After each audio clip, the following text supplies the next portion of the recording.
We begin the story by listening to the narration of a boy telling the tale of Fenrir, an S-rank monster capable of destroying a large city all by itself. Once a village constantly attacked by this beast spent all its money to hire the boy's group, the Flaming Dragon Fangs. That night, Fenrir appeared out of nowhere and hurled a boy who was watching their party far away. At that moment, we see that the supposed leader of the Flaming Dragon Fangs ordered Bandana into action. Upon hearing the command, she fired a metal cable around the beast's body to restrain it. However, Fenrir bit through the cable and threw the girl against the wall, dealing serious damage to her.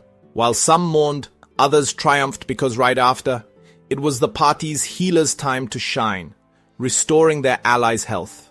Properly healed, Bandana tried to immobilize Fenrir again, and this time, she succeeded, allowing the leader to strike the beast with his flaming sword, setting it ablaze and securing the team's victory. Our narrator then mentions that Bandana was a swift ranger, Marlefis was a priestess, and Golnova, the leader, was the flaming warrior. After defeating Fenrir, the Flaming Dragon Fangs became local heroes. The person narrating this story is none other than the young boy who took that initial hit.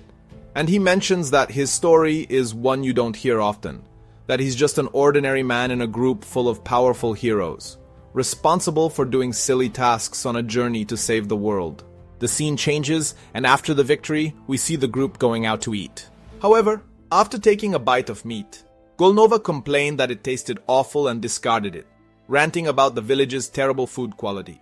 Our protagonist, named Kerr, quickly rushed to clean up after the leader, and then Golnova told him to cook something good to eat. With a smile, the boy assured them he'd handle it, while Bandana remarked that they should enjoy it because it would be Kerr's last meal with them. Confused, the boy asked what he had done wrong, while the jerk, Golnova, asked what he had done right, since he was useless anyway.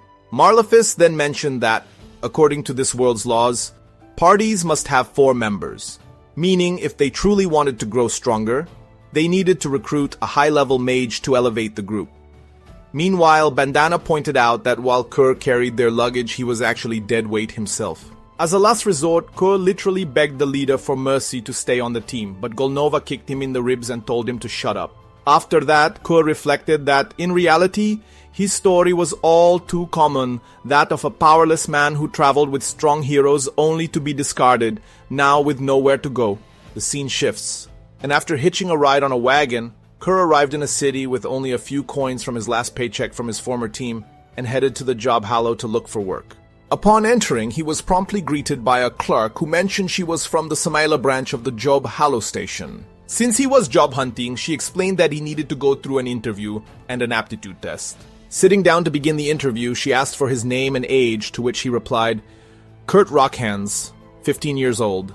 She asked where he was from and he answered, Hast village in the Sheen Mountains. When asked about his work experience, he said he performed various simple tasks for the Flaming Dragon Fangs adventurer group.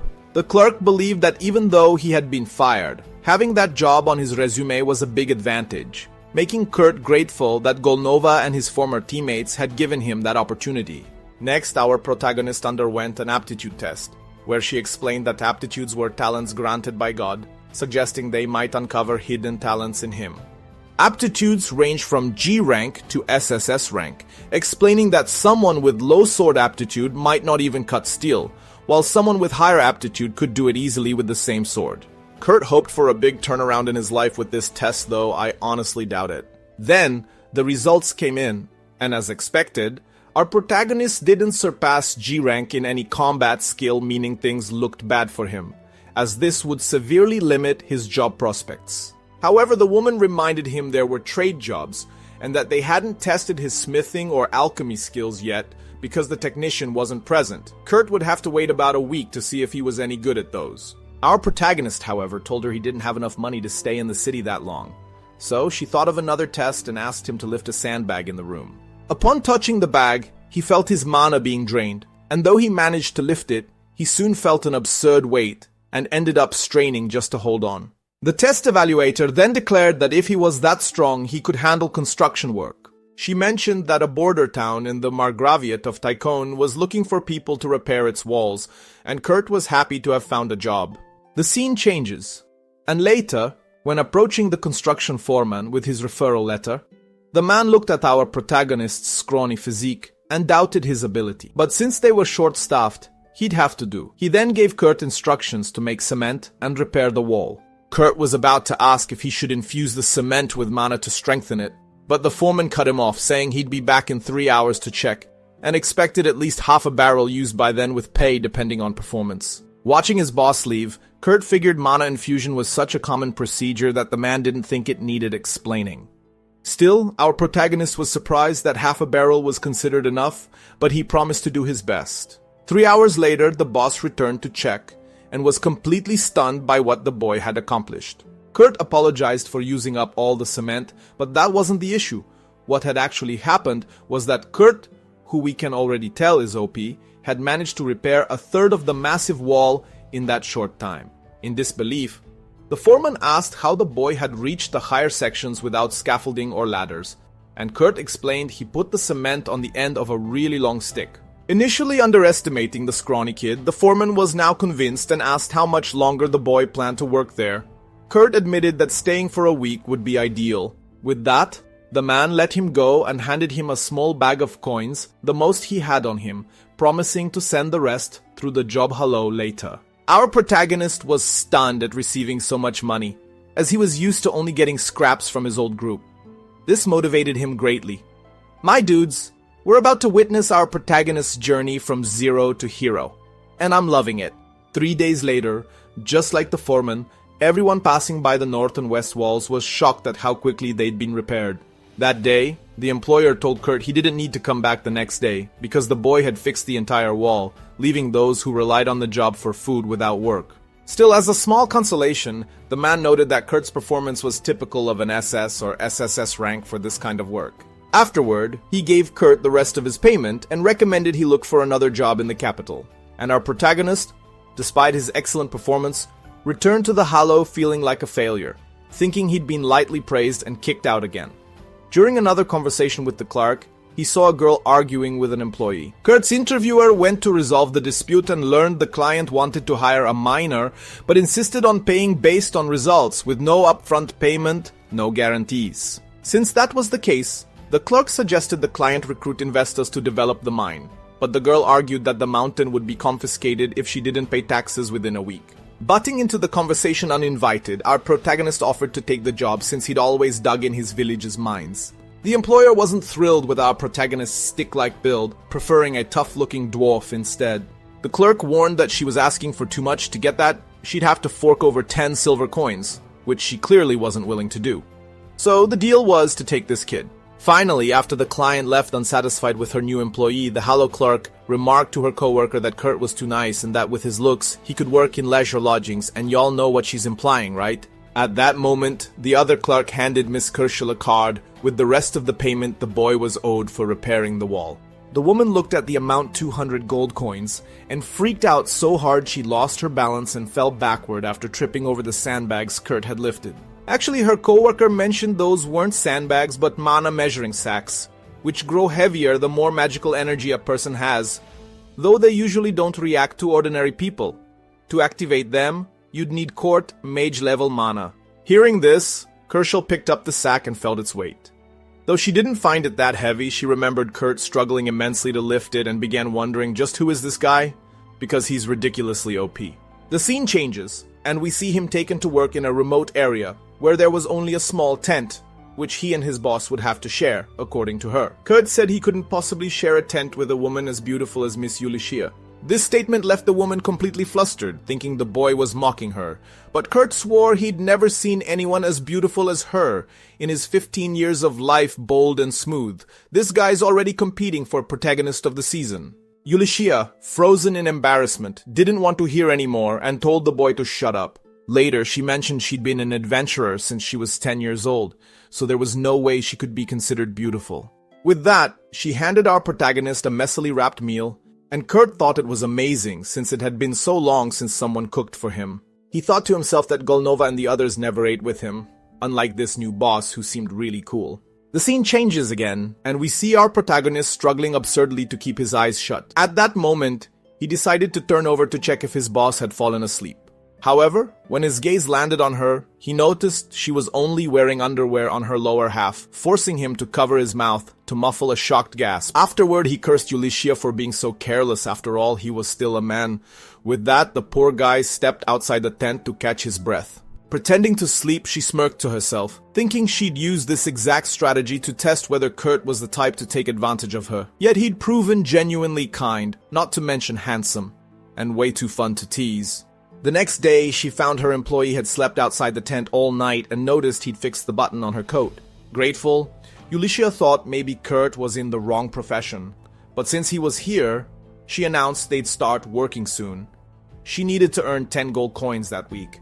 To do so, she planned to start digging somewhere nearby, but Kurt pointed out she wouldn't find ore by digging randomly, and that he should take a look first. After she agreed, our protagonist found a crystal worth about 3 gold coins on its own. The scene progressed, and soon after, Kurt examined the surrounding rocks in record time and extracted a large quantity of crystals. Impressed, Ulysses asked if the next step was to sell them, but he explained that all except the first one were too small to be worth much, and that the real profit would come from turning them into magic crystals. Ulysses thought there were fewer than 10 magic artisans in the kingdom capable of that, but in a matter of seconds, her new employee performed the process with monstrous ease, something that normally took an hour. As night approached, Ulysses said goodbye to the boy to sell the magic crystals, planning to return the next morning, while Kurt decided to stay and work on a few things. Upon arriving in town to sell the items, Ulysses was questioned at the counter about documents for foreign crystal sales, but she informed them these were domestically produced. Confused, the soldier asked which workshop she belonged to, so she showed a necklace proving she was an adventurer in direct service to the royal family,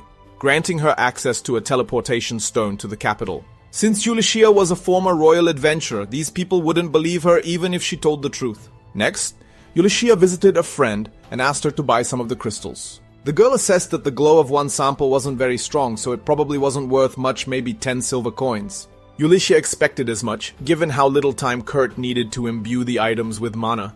But suddenly, the buyer re-evaluated the crystals and decided she was willing to pay 10 gold coins for just that one, as it contained 10 times the normal mana, and the dim glow was due to the crystal being treated to prevent mana leakage.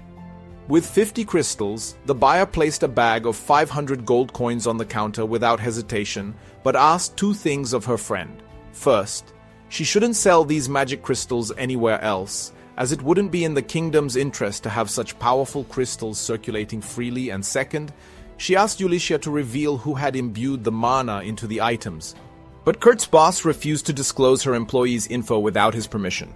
With the refusal, the shop owner leaned in, reminding her that she was a royal court mage with honorary count status. She wasn't just asking, she was ordering.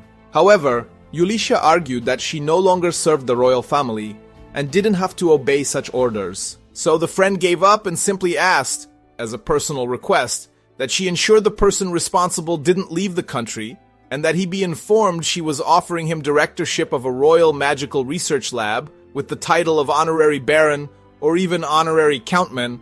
This escalated from 0 to 100 real quick. Leaving the shop, Ulysses tried to process how she'd just acquired 500 gold coins and how our protagonist could become an honorary count. Unable to get it out of her head, she returned to the Hollow to ask Kerschel about Kurt. And likewise, the clerk also wanted to know more about this boy.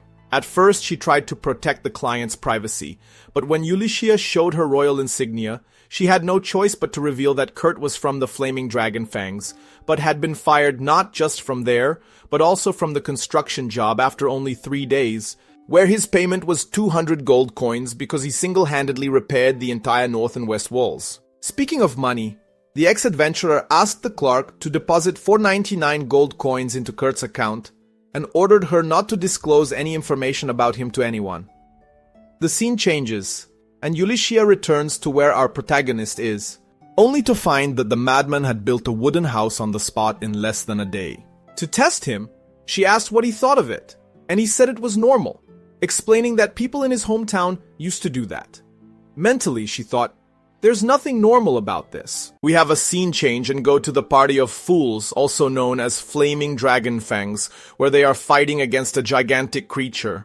Golnova asks to be healed after suffering injuries in battle, but Malefice is unable to do so. As he blocks the attacks from the evil tree, he asks if the newbie can't use fire magic, but he complains that Golnova said he could do it himself, and seeing the circus on fire, Bandana then thinks that this group is done for, showing appreciation for that fact. The scene then shifts, and our protagonist, who has nothing to do with the others' problems, is shocked to learn that they want him to be the director of the Royal Laboratory of Magical Technology, which means he would become a noble. Ulysses explains that the person she asked to evaluate the magical crystals acts as a court magician, and Kurt, upon hearing this, recognizes that it is a great offer. But he declines, as he internally reflects that he can't see himself in a role that places him above others, in addition to feeling bad for the flaming dragon fangs.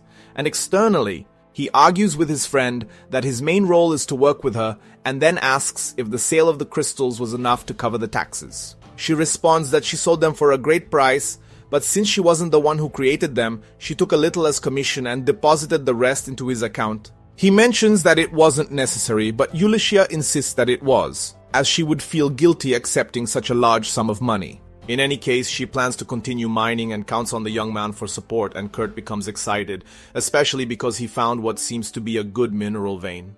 However, Ulysses is worried about the fact that he hasn't slept at all, but he mentions that he is fine with the 6 hours of sleep he had, something that surprises her, since the guy just built a house by himself. She then starts calculating how much time is needed to cut the trees and build the house, while our protagonist thinks she is upset because he slept too much, remembering that he used to sleep only 4 hours a day with the flaming dragon fangs, and getting nervous, he promises to make up for the excessive sleep, and Ulysses didn't understand anything. After their chat, Kurt takes Ulysses to an area that he believes is good for mining. Ulysses confesses that she sees nothing special, and then he explains that, considering the topography of the mountain, there should be ores below, but Ulysses should not dig more than 50 meters, saying next that she would go to another place. She thought they would dig together, but he explains that he plans to dig around the area where he found that big crystal yesterday. The scene evolves, and a few hours later, the girl shouts with happiness upon finding an extremely valuable topaz, estimating that it should be worth about 3 gold coins. In addition, she could also ask Kurt to turn it into a magical crystal for free, and that would help her reach her goal. With this in mind, she demonstrates a happiness bordering on passion, but returns to reality, thinking that she can't keep using and abusing him. The scene continues to evolve, and with a smile from ear to ear, she goes to Kurt, imagining that she wouldn't be surprised if the guy built an entire mining tunnel, and upon seeing her, he was simply surprised. After all, she was right, as our protagonist had indeed built a mine in the meantime. Ulysses enters and notices the intense shine, and then wonders if they don't need lanterns because of the glowing moss. In any case, she panics upon realizing that the tunnel is enormous in a surreal way, and that it was logically impossible for that human to achieve something so grand in such a short time. In this, our protagonist arrives and laments that all he has extracted are useless stones, along with small fragments of the mineral he is looking for. Ulysses takes a look at the useless stones, but recognizes that they actually look quite nice. Kurt agrees, but since they are abundant, those mithril stones do not hold much value. Upon hearing this name, Ulysses is incredulous. After all, mithril is not only more valuable than gold, but it is even more expensive than platinum. Kurt, for his part, mentions that this material is so common in the village he came from that people throw it away. Surprised to hear this, Ulysses asks what mineral he was looking for, and he replies that it is orichalcum. She then remembers that this is the legendary mineral known as the metal of the gods, and she didn't even know it existed in this mountain. Holding a sample, our protagonist mentions that it is possible to extract this ore anywhere if you simply dig more than 7 kilometers. With that, she asks somewhat fearfully if he managed to dig that much in 8 hours and then come back to the surface. And he replies that yes, as if it were a walk in the park, making it clear that he not only opened the hole, but also closed it because it was very dangerous to leave it open. That said, she carefully observes the surroundings and notes that he traversed the entire mountain with his tunnel. As the scene unfolds, we see that 2 days later, Kurt finishes mining and returns to Samaila with Ulysses, and the tunnel he opened was able to connect this city with Lord Tycoon's city. And with that, Ulysses allows the members of the merchant guild to use it in exchange for a maintenance fee, and the woman will be able to cover the taxes with this money. At a certain moment while walking down the street, Kurt is approached by Bandana, who tells him that she is no longer part of the Dragon's Claws after several things happened. In a flashback, she remembers that Golnova ate at a popular restaurant and left without paying the bill because he thought the food was terrible. As he walked, he was approached by Bandana in the street, and he wanted to know if they still had the smoked meat that Kurt had made, but she remembers that he ate it all. Hearing this, the troglodyte points his sword at her and orders her to bring the boy back, even if it means kicking him.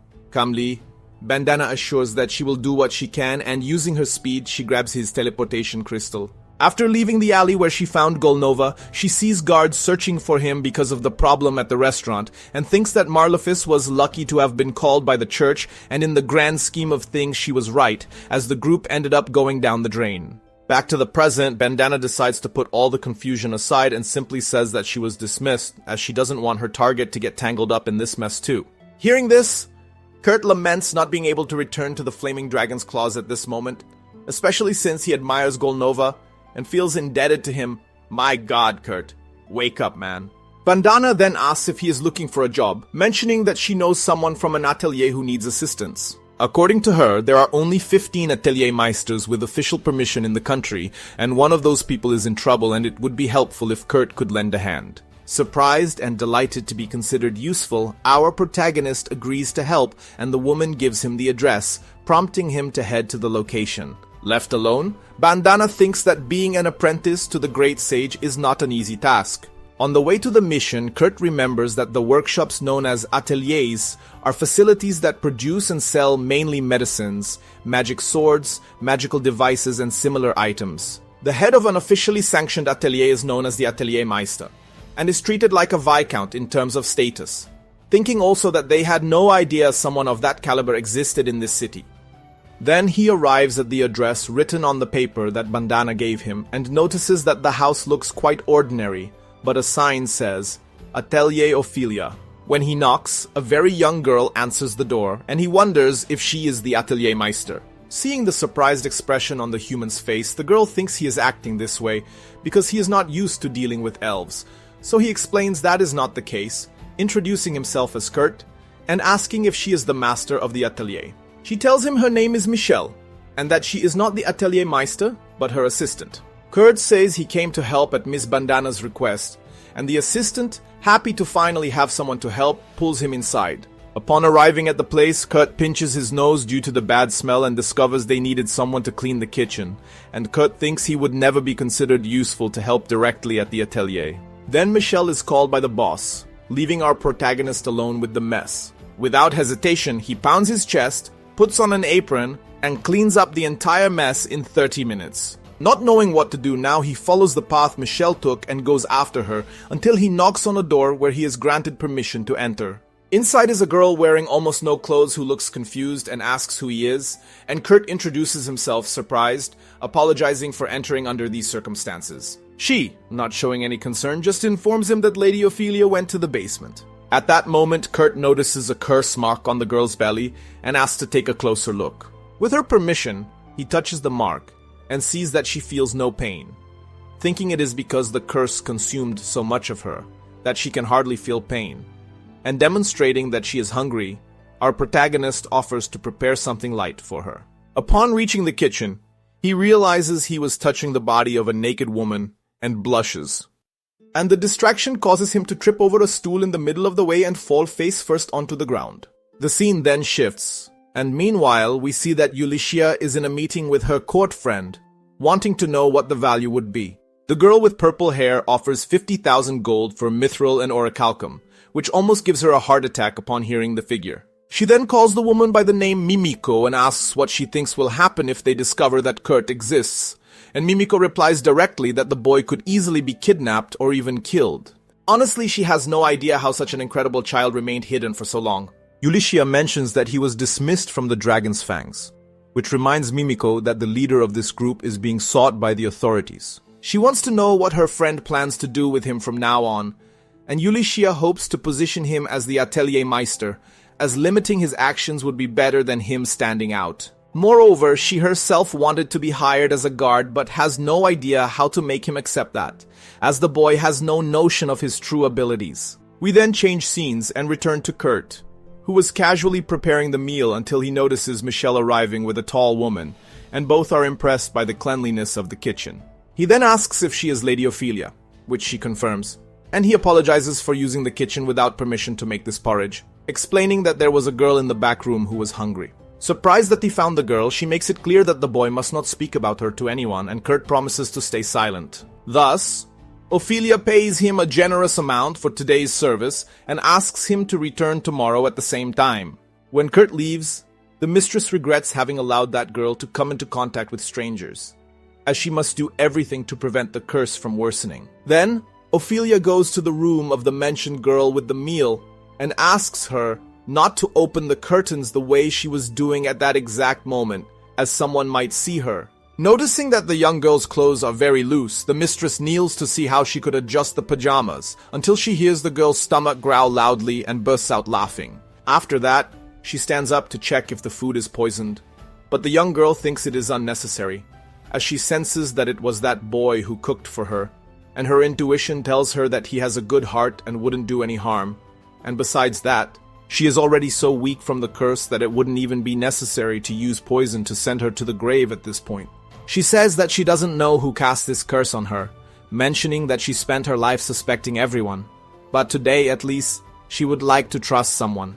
Having said that, she scents the delicious aroma of the porridge and imagines that the cook must have added herbs. With the first spoonful, she says it is very good and that she feels her heart warming up. Seeing that everything is well, Ophelia feels relieved and heads for the door, until the girl starts to feel suffocated and collapses on the floor. Thinking that the food was indeed poisoned, Ophelia begins to blame herself for being careless while feeling a deep hatred for Kurt. She then goes out to fetch the antidote. But the lie rises and claims to have been healed. And indeed, we see that the mark of the curse has completely disappeared, which leaves Ophelia extremely confused, and our protagonist surprises us once again. The scene then changes, and we see a man lamenting to his boss the fact that his curse has been broken and promises to recreate it. However, his superior tells him that they are not going to wait for that, and that they have already decided to resort to other means.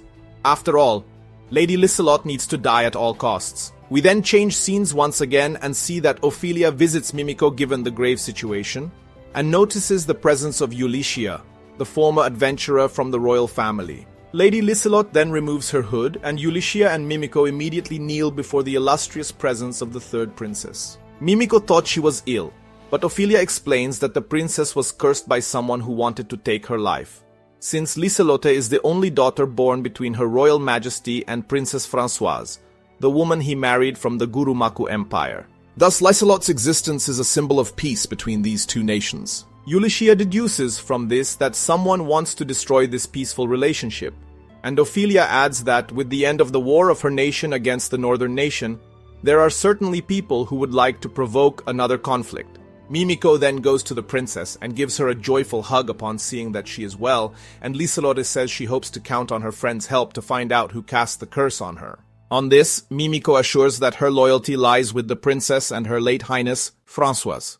That said, she is surprised to learn that Liselotte broke such a powerful curse, and the monarch joyfully shares that it was all thanks to a man named Kurt, which obviously leaves Mimiko and Ulysses in turmoil.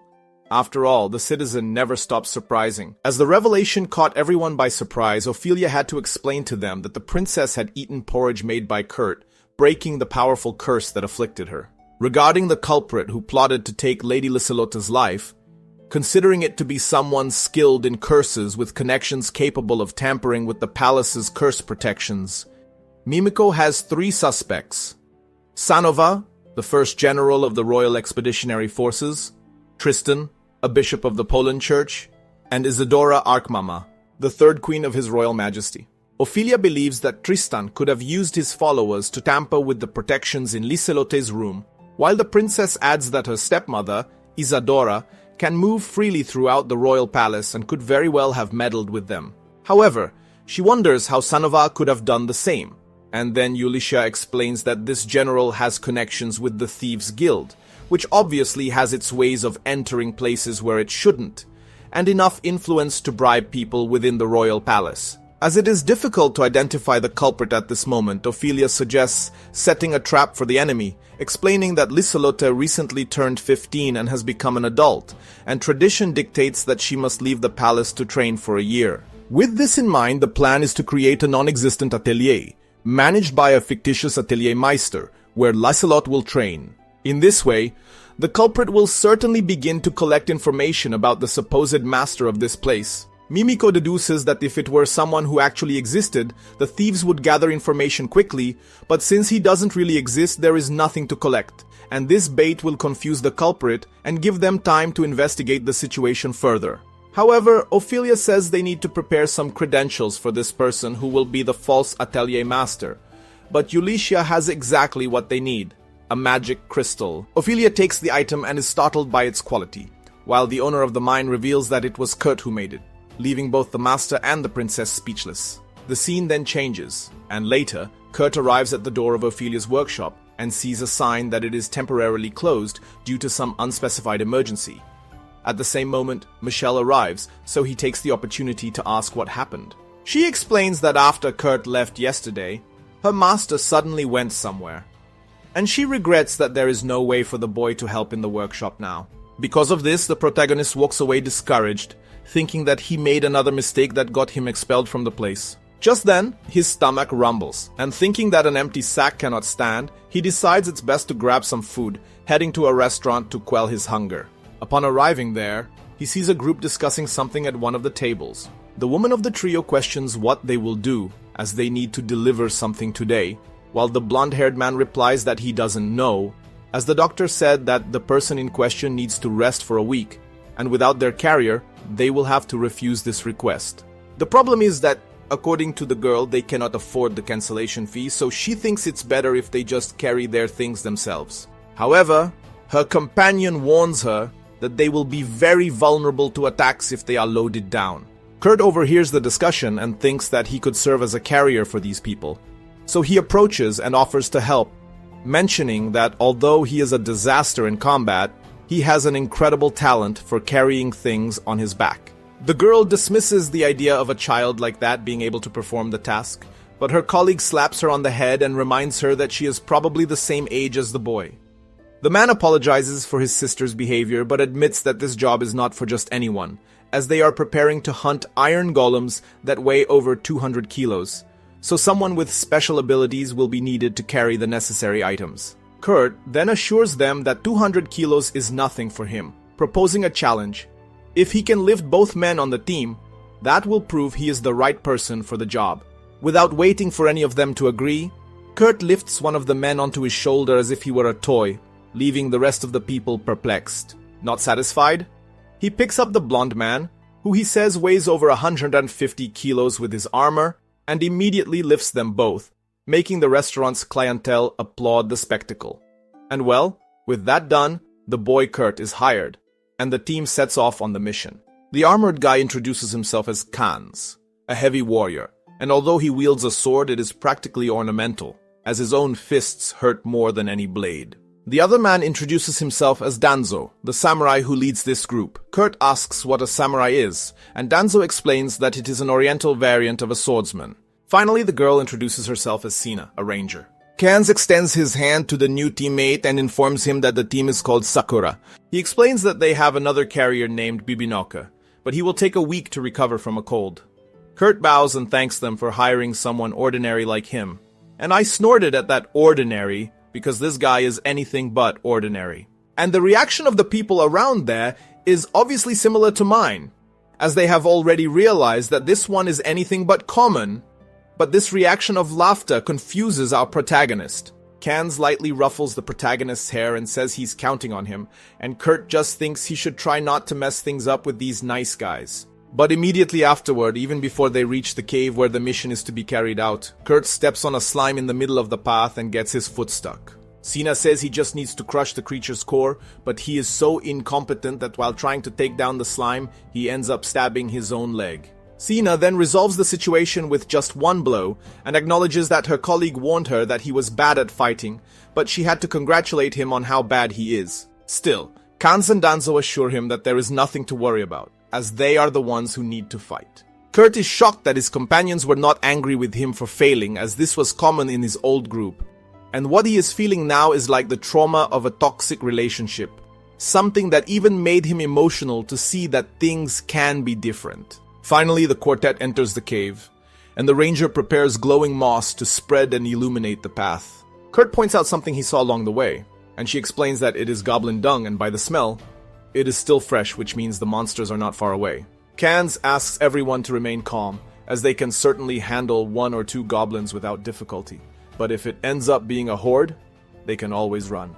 As they advance, we see that the dungeon begins to resemble ruins, and Kurt notices something strange on the wall but is interrupted by the arrival of a goblin. At that instant, Sina throws a knife into its chest and Danzo finishes it off with his sword. The problem is that the voices of several similar monsters can be heard in the distance, clearly indicating that there are many of them in this place. To make matters worse, they are coming from the entrance, which means one thing. Any attempt to escape is out of the question, and the group will have to fight. Sina knows they have no chance, but Kurt returns to the wall where he suspected something and ends up finding a secret passage. However, upon hearing the suggestion to follow Kurt through the passage, only Sina enters and closes the passage behind her. On the other side of the door, Khan says it is impossible to escape so many goblins while looking for a way out, so the two of them must move forward. Kurt replies that he wants to stay and fight, but Sina shouts that he can't even defeat a slime and would only hinder Kans and Danzo. Hearing her words, our protagonist reflects on how much the girl wanted to be fighting alongside them. On the other side, Kans asks Danzo if he regrets their decision, to which he affirms that he does not, and returns the question. Kans replies that dying to protect his little sister is the greatest honor an older brother could have. The samurai concludes that a death without shame is a warrior's pride, and his friend agrees that there is no regret in fighting for the survival of their companions. In other words, these guys are incredible people. Kurt overhears the conversation and is surprised that he was accepted as one of them so quickly, although he regrets not being able to do anything to help. In any case, Sina assures him that Danzo and her brother will survive, and after that, she illuminates the secret passage to continue. But when things seem bad, they always have a way of getting worse, because after she lights up the place, we see an iron dragon golem there. The scene changes, and now we see that Ulyssia and Liselotte arrive at the inn where Kurt is staying, and Ulyssia asks the girl not to tell the boy that she is the princess. She agrees and suggests that it would be better to be called Lise to avoid formalities, and the older woman agrees to be called Yuli. Excited to see the boy who so enchanted her, the princess runs into his room, but her smile disappears when she notices that he is not home, and for some reason, Bandana was outside the door and reveals that the boy is in a cave northeast with the Sakura group. Ulyssia runs to see who it was, but Bandana had disappeared. She fears this might be a trap, but if Kurt is really in that cave, and since combat training was recently completed in that region, there is a risk that many surviving goblins have fled there. For this reason, Ulyssia decides to look for her companion, while Liselotte must stay in the city. However, the princess insists on going along. After all, it is not wise to stray from the person you are protecting. And besides, she has learned to use magic as a member of the royal family and can defend herself. With this in mind, the protector agrees but asks her not to stray at any time. The scene then changes, and sometime later, the two arrive at the place where Kurt is supposedly located. The fresh luminous moss on the walls indicates that someone has indeed passed through there recently, and Liselotte even finds Kurt's footprints, although Ulyssia has no idea how this girl knows they are his. Further on, Liselotte has difficulty identifying tracks when they reach the ruins, so she activates her heightened senses ability to more effectively detect any trace of the boy's passage. At that moment, she smells the target and runs in a certain direction, and once again Ulyssia tries to understand how she remembers his scent. While running towards the smell, the princess hears sounds of a fight in the distance, and Ulyssia tells her to stay there and draws her sword, while Liselotte grants her ally a physical enhancement before she goes. Amidst the chaos, Kans and Danzo do what they can amidst a torrent of enraged goblins until Ulyssia arrives and saves their hides. The scene then changes, and inside the secret passage, Sina cannot believe their bad luck in encountering such a creature, and begins to regret accepting this mission, as now all her friends are in danger. Feeling guilty, she apologizes to Kurt for dragging him there. After all, there is no way for them to get rid of such a threat, because as these iron dragon golems are supposed to protect the passages, they will be attacked as soon as they try to cross. For his part, Kurt consoles the girl and gets up to deal with the golems, which terrifies the girl, who does not understand what he is trying to do. Kurt then approaches the golems, dodges a blow, and rips off its tail as if it were a doll. Then he does the same with the monster's head, dismantling it piece by piece, sticking his dagger into specific openings in its armor, leaving Sina speechless. After he does this with all the enemies, Sina wants to know what is happening in this place, so Kurt explains that he is used to mining iron golems. At that moment, Ulysses reaches the two members who entered the secret passage, and the ranger reports, completely incredulous and terrified, that our man Kurt dismantled each golem as if he were playing with Lego, and even called it mining. Seeing that her partner has returned, Kurt asks her to help Kanz and Danzo, but she informs him that the two are already safe. Then, she thinks to herself that she heard legends about a man with a G-level aptitude in combat, who, coincidentally, had an S-level aptitude in harvesting. According to this legend, this man used a scythe to defeat a thorny dragon, and Ulysses associates Kurt's case with this legend. Cutting through the girl's philosophical thoughts, Liselot arrives soon after, and her eyes shine with the unparalleled talent of Master Kurt.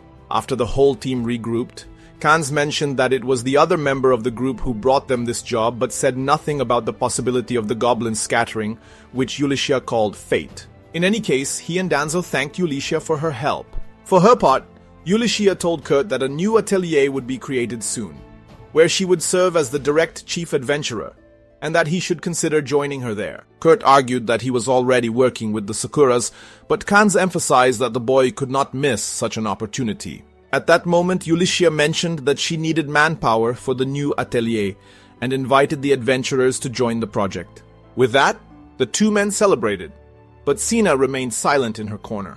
As he would be going to the atelier, Ulysses asked Kurt to take an aptitude test when they returned. With the mission resolved, everyone returned to the city and Kurt went to the Hollow workstation where he was received by Mimiko.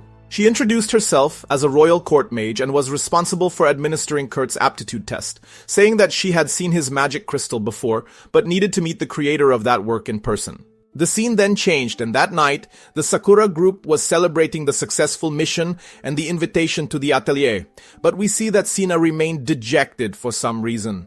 We then returned to Mimiko, and she informed Ulysses that she told Kurt that he had the following aptitudes: Level B in cleaning, cooking, and mining, and Level C for everything else. Ulysses then asked what the real results were, and the mage explained that the workstation could only measure talents from levels G to SS, which meant that anything beyond its measurement capacity was classified as SSS, and this was the case with our protagonist. She even mentioned that she measured his aptitudes, and all of them were level SSS, and that even his latent magical power was much greater than hers. Ulysses had her suspicions, but this was proof that he was the right person to be the secret master of the atelier. Mimiko emphasized how lucky she was to have conducted the test, because if someone else had done it, the information could have leaked. With that, the receptionist Kershel appeared in the wrong place at the wrong time and ended up hearing everything, even though she didn't want to, while Mimiko and Ulysses simply made it clear to her in no uncertain terms,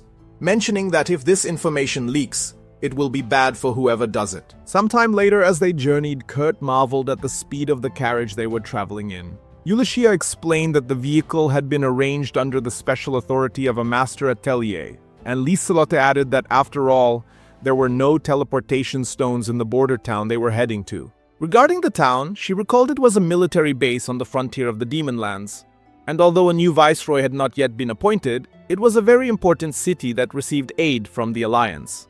Danzo proudly added that they would be the personal adventurers of a newly established atelier in such a significant city.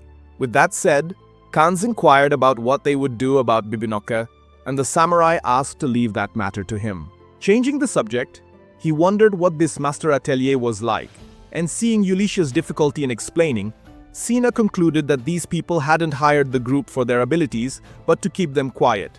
However, if necessary, she would do anything to protect her brother and Danzo.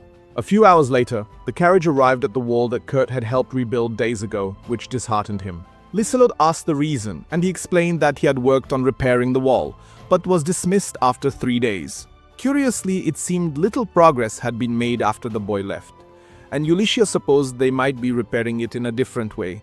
Without delay, the woman led her companions to a location that would serve as the atelier's base. The group protested that it looked more like a vacant lot, so she explained that they would wait at the inn until everything was ready.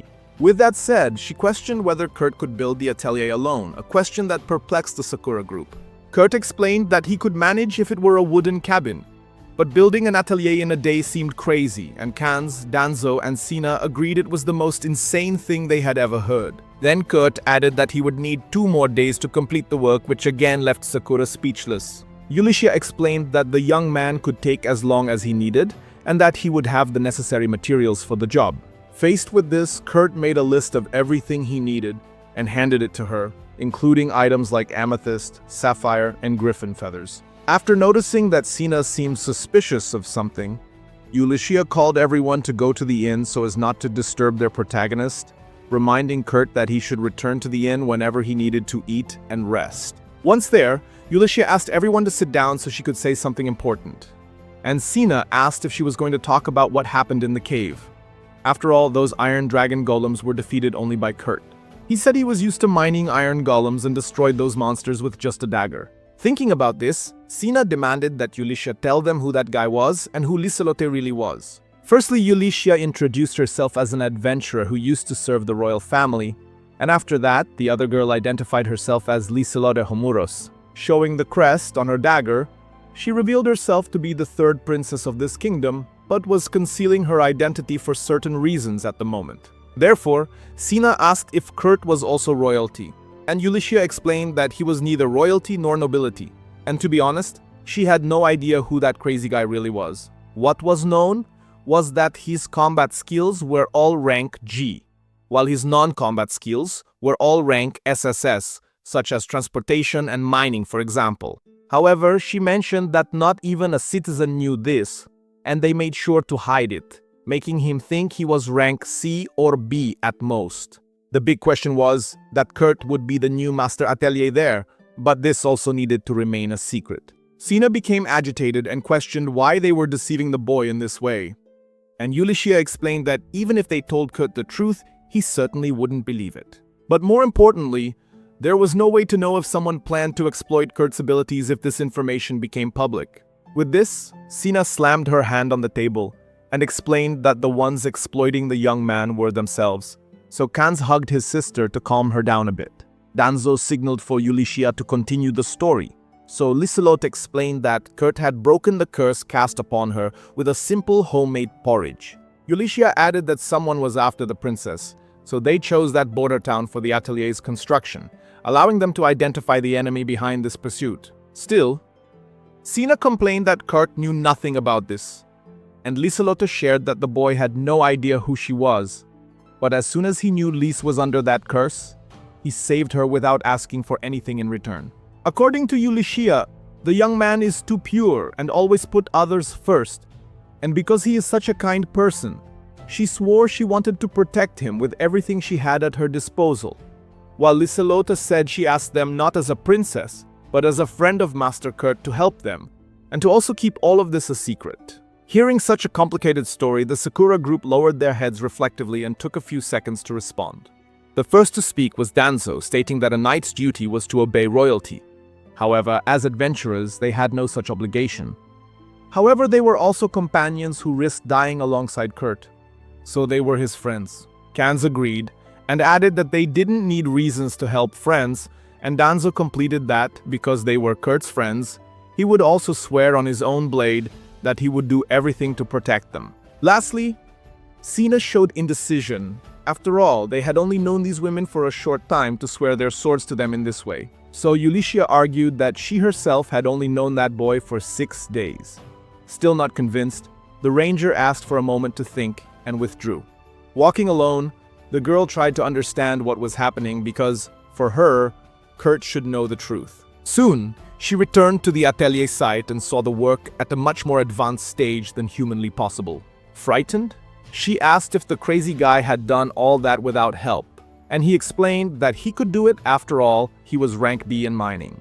Knowing that no rank B would be capable of doing that, Sina let it go and commented that he was really incredible, which he didn't understand since in his hometown, it was common to build dozens of houses every day, so he still felt kind of slow, to be honest. Sina then asked the boy if he didn't mind being overwhelmed with all that work, and he replied that he didn't feel overwhelmed and that, to be honest, he was happy to work and feel useful to someone, considering he was called useless by his former teammates every day until they kicked him off the team. Hearing this, Sina remembered Ulysses mentioning that Kurt was a boy with a pure heart, and she began to understand his perspective better. With that, the adventurer firmly declared that she and Kurt were officially friends from now on. The scene then changes, and Danzo is sitting on a park bench when a carriage stops in front of him. Sitting behind him and working as an informant, Bandana claims to have discovered most of the details, and even now I still don't understand if this girl is good or rotten. She explains that Bibinoke, also known as the Man of 1,000 Faces, accepts missions from villains before infiltrating a group of adventurers, meaning he is a scoundrel who ruined many groups. And he accepted this last mission to take down Sakura, since a rival group is resentful that Sakura accepted a job they wanted, and I was sure that bastard had dirty hands. She explained that Bibinoka was sent because of this, and the details of the situation are on the paper that Bandana handed to the samurai. That night, in a tavern in the city of Samaila, a man is harassing a waitress degradingly, and after getting nothing from her, he mutters to himself that he hadn't counted on the survival of those Sakura scoundrels, and look at the nerve of that wretch, rotten inside and out. He also heard they were employed in a workshop linked to the third princess, and with that, if he could crush those rats, he would profit immensely. Sitting behind him, Danzo comments that it seems like a very lucrative plan, and the man starts laughing in agreement since there would be no shortage of clients willing to tarnish the little princess's achievements. When the man finishes his antics, he finally realizes he was talking to none other than Danzo, who asks if Bibinoka isn't drinking a little too much to celebrate his recovery. Faced with the situation, the citizen runs out of the tavern, indignant that the samurai discovered his plan. Suddenly, he trips on a wire that was placed in his path, and then the adventurer appears with his sword, recognizing that his former companion was always cunning, so it was impossible that he didn't know about a goblin colony. Bibinoka swears he knew nothing, and pleads with the argument that the two were teammates to be spared. But Danzo unsheaths his sword and points it at his neck, and the nasty fellow broke out in a cold sweat for his life. Danzo makes it clear that the former member of Sakura should not approach those who are considered true friends of the samurai. Otherwise, he will be cut in half without ceremony. Observing the conversation, Bandana reflects that she wished Danzo had finished off that target who could become a threat again in the future. Suddenly, two hooded men appear and take Bibinoki away, and Bandana observes that they seem to be members of Phantom, the intelligence unit of Mimiko, the third court mage. At that moment, she receives a letter via a crow talking about Malefice, and Bandana feels sorry for them, but since her master made it clear that she should ignore that woman, she decides to head to Kurt's hometown. In the next scene, somewhere mysterious, we see Malefice, leaning over a huge magic circle, apparently too weak to stand up. The scene changes, and 3 days later, Kanz and Danzo contemplate a marvelous landscape and are dumbfounded, wondering if what they are seeing is reality or fantasy, considering that just 3 days ago, that was a vacant lot, and now they seem to be in another dimension. Nearby, Sina notices a papamomo tree in the garden, so they should have delicious fruits only next spring, but for some reason, the tree is already bearing fruit. Meanwhile, Liselotte runs through the yard announcing that this will be the love nest between her and Master Kurt, and Ulysses corrects her, saying that this is an atelier. Soon after, seeing that her friends have entered the atelier, Kurt laments not having had time to prepare a proper reception, but Ulysses assures him that what they saw was already quite pleasant. However, she would like to take a look inside the structure, so the protagonist first shows the entrance and then the 2 underground floors. Furthermore, he shows that all the water in the mansion is created there. With her mind buzzing, Ulysses asks what the heck that tank-like device is, and the boy tells her that he transformed the sapphires she acquired into magic crystals, using them to create a water-generating engine, and that he also made magic crystals from quartz for lighting, where the magic power is stored in the amethyst and should remain lit for an entire year. even if you leave the power on all the time, and look at the faces of the younger ones there, completely stunned by the boy's potential. Next, he shows the rooms where everyone will sleep, where the pillows and blankets are made from the griffin feathers he requested. And Lizelot celebrates upon smelling Master Kurt's scent on one of them, although Ulysses tries to explain that the smell comes from the griffins. After that, Kurt shows the Master Atelier's room and takes the opportunity to ask when he will arrive. Ulysses invents that the master is very busy and his arrival has been delayed, then asks where his room is, and he replies that as he is responsible for mundane tasks, he thought of sleeping in the small rest area next to the kitchen. And man, this guy sometimes breaks my heart with his purity. Seeing that the boy seems willing to sleep in a sardine can because he considers himself useless, everyone tries to convince him to sleep in the room he built for the Master Atelier until the real owner arrives. After 2 hours of intense dialogue, the group feels exhausted, but they finally convince him to stay there for now. Having done that, Ulysses asks if he can put a curse barrier around this mansion.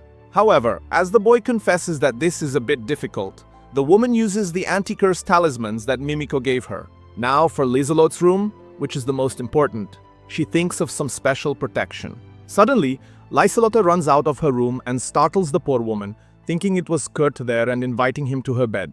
Irritated, Ulysses asks where this girl learned such things.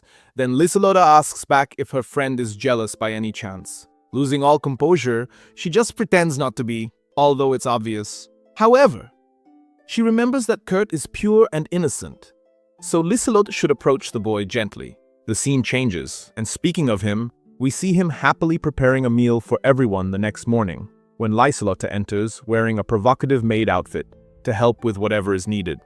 Ulysses appears and intervenes to question which part of taking it easy the princess didn't understand, especially using such an indecent outfit, and I'm having too much fun with the comedy of this anime. About that, Kurt admits he also found it a bit strange, but Lizelot herself had stated that this attire was common in her house. Furthermore, Sina opens the kitchen door after smelling freshly baked bread, only to see Lizelot in that peculiar outfit and frown, and I burst out laughing. Kurt confirms that there is bread baking in the oven and that this will be normal in this house. By the way, when the boy asks if the women prefer coffee or tea, Ulysses' eyes light up, and she concludes that this man is the perfect homemaker. Therefore, she now intensely desires him as her partner. At mealtime, Kans is the first to praise the food with great enthusiasm, while Sina shows she enjoyed it too much. And Danzo mentions that he can feel the food energizing his whole body. Ulysses asks where Kurt is, and Lizelot explains that he went out to clean carrying a cloth because according to him, someone had scribbled all over the mansion, knowing that Lizelot probably referred to the protection against curses. Ulysses hurriedly runs to Kurt, although Mimiko mentioned that it is impossible to remove the talismans after they are placed. However, as soon as she arrives at Lizelot's room, the boy was cleaning the last mark on her door. When he asks if she knows who made the mess in the hallway, the woman kneels down in sadness and explains that it was definitely the work of Rabeski, the frequently mentioned scribbler in rumors. He must have seen Lizelot and left those scribbles hoping to get her attention. Believing this story, Kurt comments that there are crazy people for everything, but it would be wise to inform Lizelot about this, and man, the cuteness and lightness of this anime are just untouchable.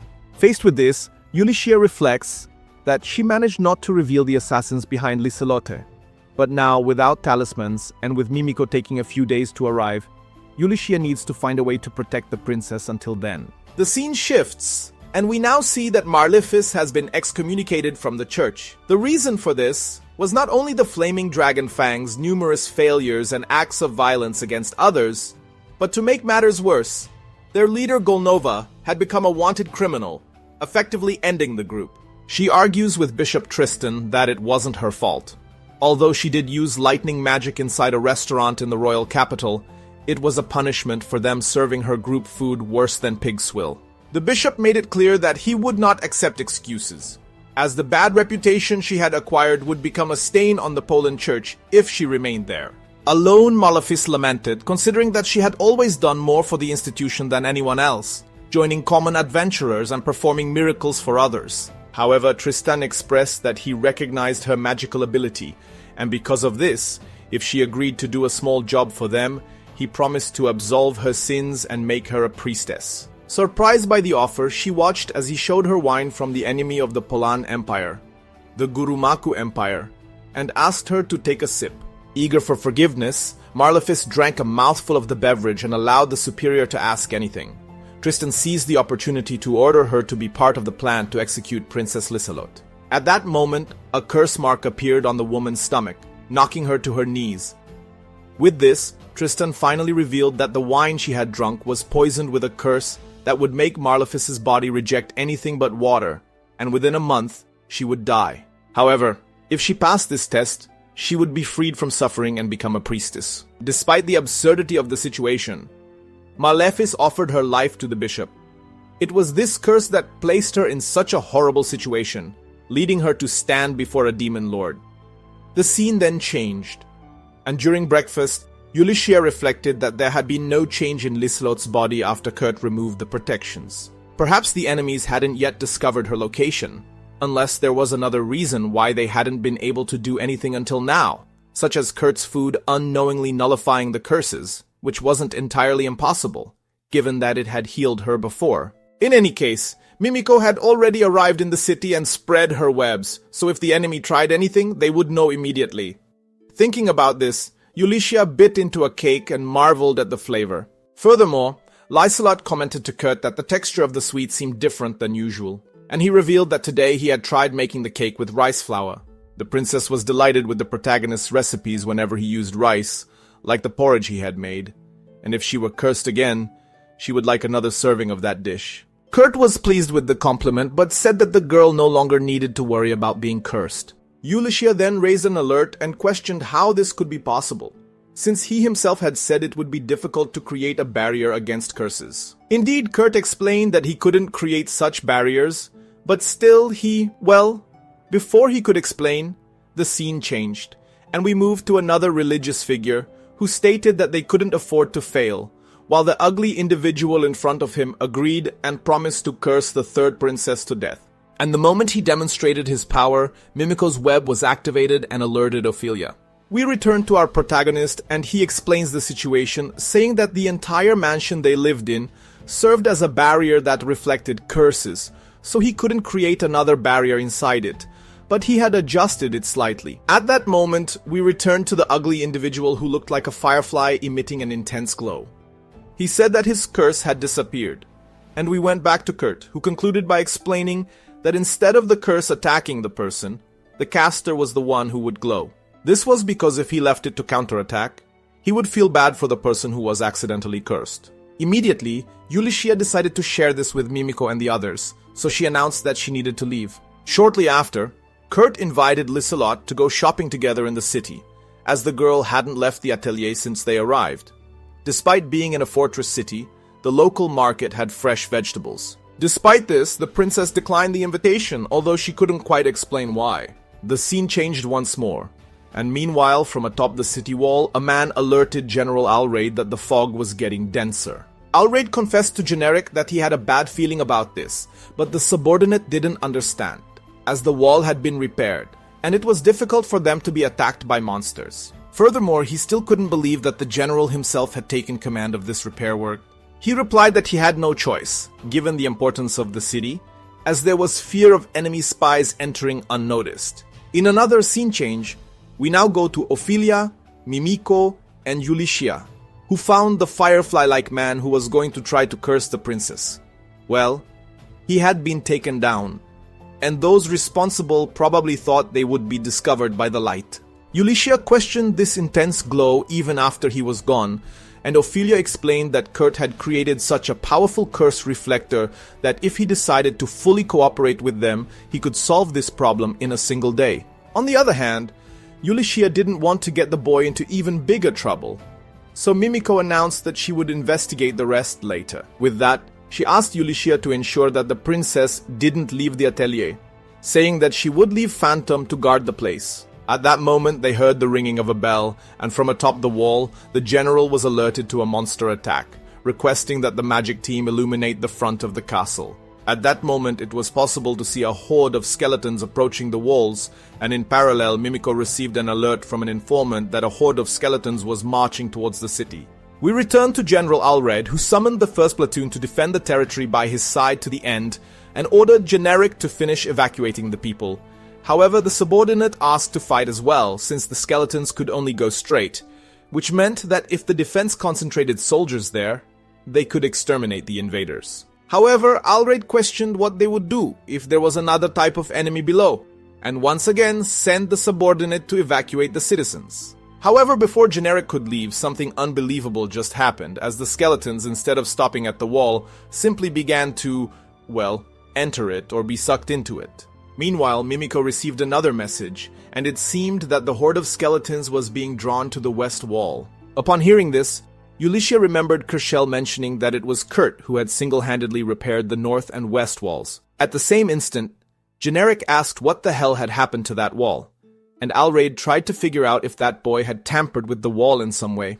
In any case, it seemed the situation was resolved. Back with Marlefist, the demon asked her not to die yet, revealing that the first wave had failed, but for the second and third, he planned to use her magical power to summon monsters. Marlefist struggled to understand how a church bishop could have forged a pact with a high-ranking demon to kill a princess. The demon then began to conjure skeletons using her mana, explaining that these Lapita ruins had already been used to summon demons, but were also an ideal area for monster production. However, it seemed that Marlefist didn't have as much magical energy as that bishop had claimed, but using her soul as fuel should be enough to compensate for the difference. At that moment, the woman realized that she wasn't participating in any test and that she had simply been deceived by the church. This person needed to see a demon to reach this conclusion.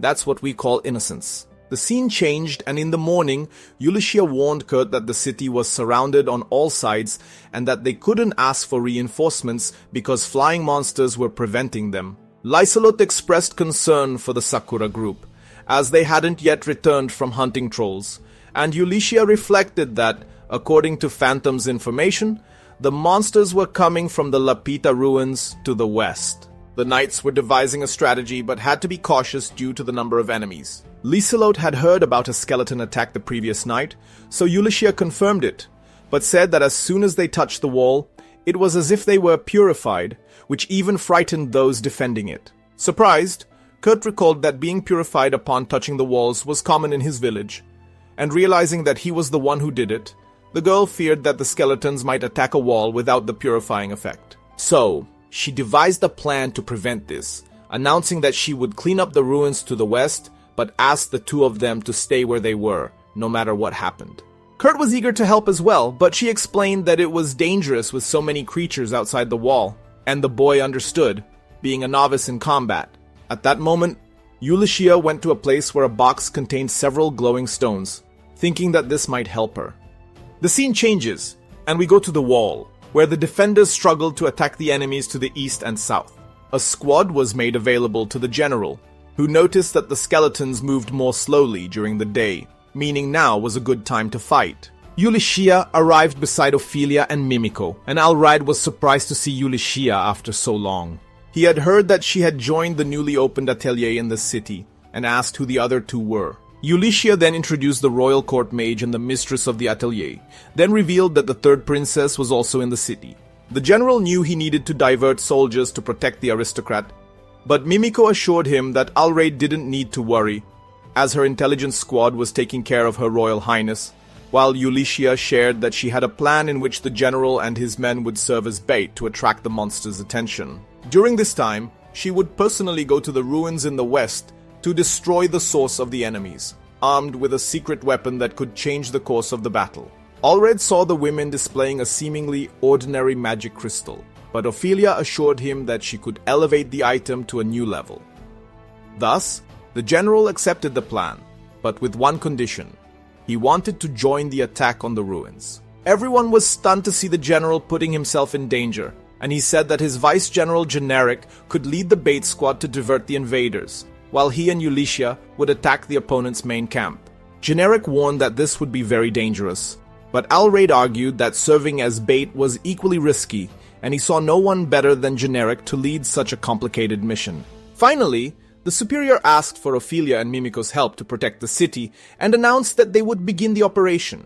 Generic was displeased, but Alraid made it clear that he wouldn't change his decision. Muttering that he had always been like this, the Vice General prepared a drink for the two of them, as it was tradition between them to share a cup and then break it as a sign of farewell. However, this time the man threw the drink away, assuring them that it wasn't goodbye, but rather see you later, as both would survive and return to serve the General's favorite cognac in those cups. The scene changed, and in the atelier, Kurt sighed as he swept the courtyard. After that, he entered the mansion and pondered that the old man in his hometown always said that putting your heart into wrought iron gives you a chance to reflect on yourself. Thinking about this, he concluded that Danso's blade had an incredible edge, and while working on a material at the forge, he wondered if it would be possible to make a smaller version of that weapon to help in the battle.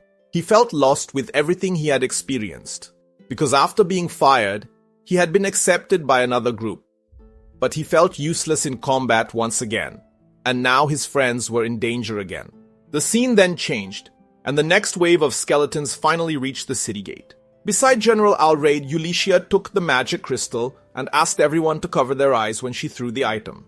Having said this, the woman hurled the stone at the monster's forehead, and then a huge light shone on the outside of the wall, which simply made all the creatures threatening to invade disappear. Alraid was astonished by the atelier's secret weapon, while Mimiko emphasized from atop the wall that this magic crystal could purify demons and the undead in an instant. With the enemies destroyed, the gate was opened, and Generic summoned his battalion to begin the plan, while Alraid and Ulycia headed to the ruins. We return to Kurt, who is making his little knife there, and what we have for dinner are doubts, many doubts, as he is looking at the work and calling it terrible, expressing that they mentioned he was ranked B in the forge, but that looks like a D at best. At that moment, Lady Liselot opens the door and announces that the rice is ready, then asks if Kurt made the sword, and he confirms, but admits that he got lost in thought and accidentally imbued it with mana. When the girl asks to hold it, Kurt explains that if you hold it unsheathed above your head, it will activate a spell. The princess is enchanted with the weapon, leading the blacksmith to gift it to her, which makes her very happy. However, Kurt feels that her smile is fake, and he begins to wonder if he can continue ignoring her true feelings. Gathering his courage, he asks if anyone wants to end her life, and she lowers her head in sadness that Kurt has found out, while Kurt thinks he has confirmed his suspicions. Liselot admits feeling guilty that Kurt and Ulycia are facing so many problems, and Kurt tries to deny that she is a problem. However, she mentions that at this very moment, both Ulycia and the others are risking their necks to reach the ruins in the west, and Kurt asks if that's where the person who wants to end Liselotta's life is, and she says it probably is. The boy remembers that Ulycia said she was going to do a cleanup, which reminds him of something that happened when he was still part of his old group, where Kurt tried to persuade the former leader not to scribble on the ruins, but the man was determined to leave a message that said the Great Golnova was here. Because of this, Marlefis electrocuted the guy to make him stop that nonsense. With this in mind, Kurt concludes that ruins are perfect for those who like to scribble things, and the culprit must be the notorious scribbler Rabiski, which means Ulycia has gone to defeat Rabiski. Man, look at the trip this anime is on, my god! The two are face to face, talking about completely different things that somehow connect. This is insanely brilliant and very funny. Realizing this, the poor boy laments his inability to fight to protect someone precious to him. When Liselotte hears that she is precious to the boy she likes, she almost has a heart attack. Then Kurt quickly adds that Ulycia and his Sakura friends are also very dear to him, which brought the girl back down to earth. Leaving that aside, both are frustrated by their inability to fight and no longer able to bear this feeling of helplessness. Kurt proposes that they go to the ruins in the west. Liselot recalls that monsters are surrounding the city from 8 directions, so Kurt suggests they find a 9th. The scene changes, and we see that Ulycia and Alred find themselves surrounded by a giant horde of skeletons, and she feels that something bad is about to happen. The episode ends here, and what a lot happened in this episode, huh? Now, anxiously waiting to see the continuation and what trouble our buddy Kurt will get into.